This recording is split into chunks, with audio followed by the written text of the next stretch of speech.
Assalam alaikum guys, welcome back. Okay, so now in this video we're going to talk about the reaction of acidic oxides in period 3 with the bases. Okay, so the acidic oxides that we have in period 3. Okay guys, generally non-metals form acidic oxides and metals form basic oxides, and except for a few metals which also form amphoteric oxides, and amphoteric oxides are those which react with both acids and bases. We did that in the previous lecture. Now in this lecture 42 we are going to look at the reaction of the acidic oxides that we have in period 3. Okay, so the acidic oxides are starting from silicon dioxide up to chlorine oxide, chlorine 1 oxide and chlorine 7 oxide. Okay, so now let's talk about them one by one. Okay, so let's get started right now. Bismillahirrahmanirrahim. Okay, SiO2, this is an acidic oxide. Silicon dioxide is the same as sand, the common sand that you see in your daily life. That's silicon dioxide. You've done the structure in detail. Remember, each silicon is bonded to 4 other oxygen atoms. It has a tetrahedral shape. 109.5 degrees is the bond angle. Now silicon dioxide, which is a solid, and why does it have a very high melting point? Because of its giant covalent structure. Okay, now this silicon dioxide, when it reacts with sodium hydroxide, it will form sodium silicate. Sodium silicate is your salt that you get. Okay, Na2SiO3. Okay, now does this sodium silicate sound familiar, or does it resemble some other similar salt that you made in O levels? Remember the blast furnace? The extraction of iron from the iron ore, hematite. Remember, there was impurity in the hematite. The major impurity was sand, right? Sand was the major impurity. Silica, this SiO2 was a major impurity. So over there, to remove impurities, what did we add in O levels? We added limestone. Remember, we added calcium oxide. Remember, SiO2 when reacts with calcium oxide will give you calcium silicate. Calcium silicate is similar to sodium silicate. Right, sodium silicate and calcium silicate. Calcium silicate is also known as slag. Remember, slag was formed over there in the blast furnace. So this is a similar reaction to that one. Okay, so you get sodium silicate with sodium hydroxide and with calcium oxide, which is also a basic oxide.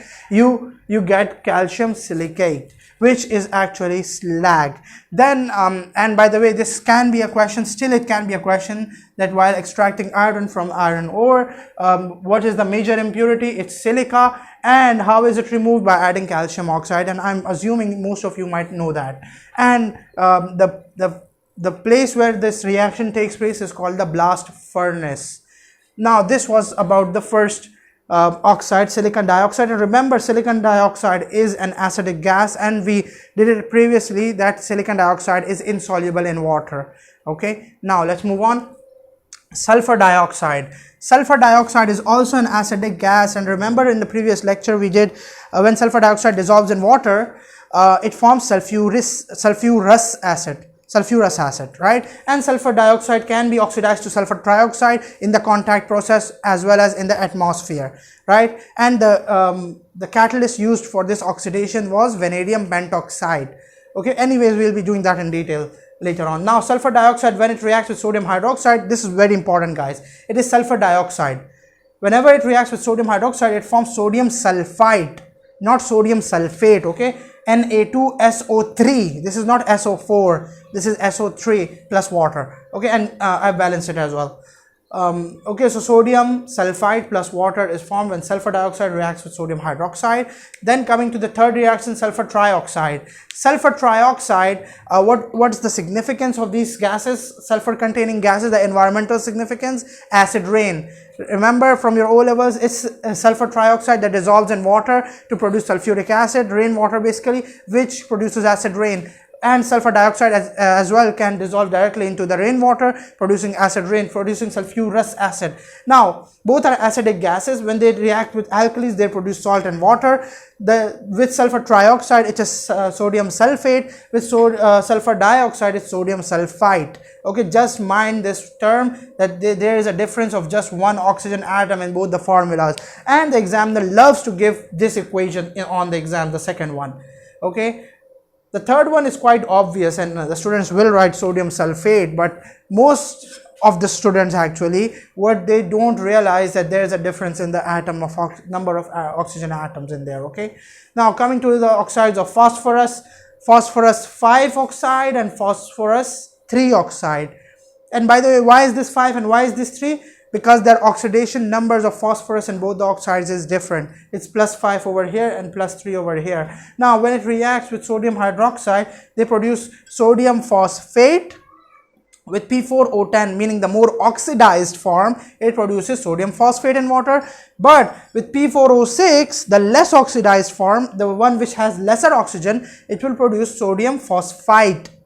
Let me just write it down. This was sodium sulfite, SLUFITE, and over here this is sodium phosphite. Okay, sodium phosphite, not phosphate. Okay, this one is phosphate. This is sodium phosphate. Do not get confused by the fight and fate and the fight and fate. Basically, fight is usually for those salts which are in the less oxidized form, and fate is for those salts which are in the more oxidized form. You can think of it that way. The one which has greater number of oxygens will be the fate, and the one which has lesser oxygens will be the fight. Okay, now coming to Cl2O and Cl2O7. Chlorine has these oxides, chlorine 1 oxide and chlorine 7 oxide. Okay, why is this called 1 oxide? Because if you calculate the oxidation number of chlorine over here, it's 1, and over there it's 7. Okay, now when Cl2O reacts with sodium hydroxide, it produces a salt which is known as sodium chlorate 1 and water.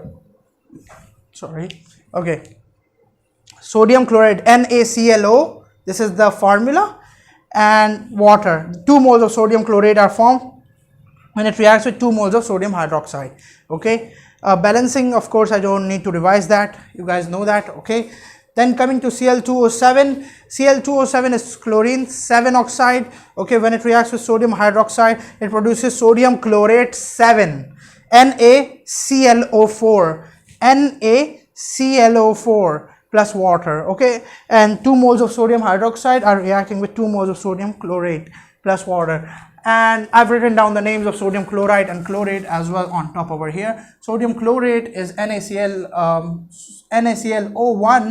NaClO, this is also known as just sodium chlorate, but its oxidation number specifies what sort of a sodium chlorate it is.